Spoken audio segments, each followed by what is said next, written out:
আজকে একজন রুগী আসছে আপনার এই ঢাকা ডুয়েট ভার্সিটি থেকে। সে ভার্সিটিতে পড়াশোনা করে এবং ছাত্র হিসাবেও খুব ভালো। সে প্রত্যেকটা বিষয়ে প্রত্যেকটা সাবজেক্ট নিয়ে খুব ভালো রেজাল্ট করে সব সময়।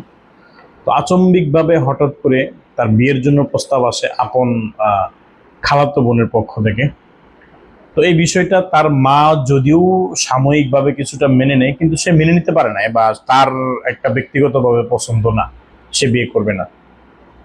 এরপর কি দেখা যাইতেছে, এরপর দেখা যাইতেছে যে তার বাবা তার সাথে একমত এবং তার বাবাও এই বিয়েতে সম্মতি দিচ্ছে না, কিন্তু তার মা সম্মতি কিছুটা এটা উপরে উপরে। তো এই বিষয়গুলো আসলে কন্টিনিউ দেখা যাচ্ছে যে বছর 2 বছর ধরে ঘোরাইতেছে তারা।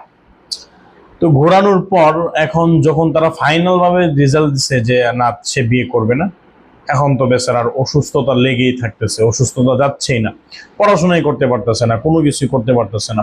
পড়তে যাইলে অসুস্থতা লাগে, পড়ার টেবিলে বসে অসুস্থতা। তো আলহামদুলিল্লাহ আমরা কাজ করে দেখলাম যে তার সম্পূর্ণভাবে ছিটানো জাদু ছিল এবং তার বই পুস্তকের উপরেও ছিটানো বেশ কিছু জাদু পাওয়া গেছে এবং খাওয়ানো জাদু আছে। তো আলহামদুলিল্লাহ জাদুগুলো বের করা হয়েছে। আলহামদুলিল্লাহ এখন আমাদের চিকিৎসার আদলে আছে, চিকিৎসাধীন অবস্থায় আছে। তো দোয়া করবেন এই ভাইটির জন্য যেন আল্লাহ তাআলা তাকে পূর্ণ সুস্থ দান করে।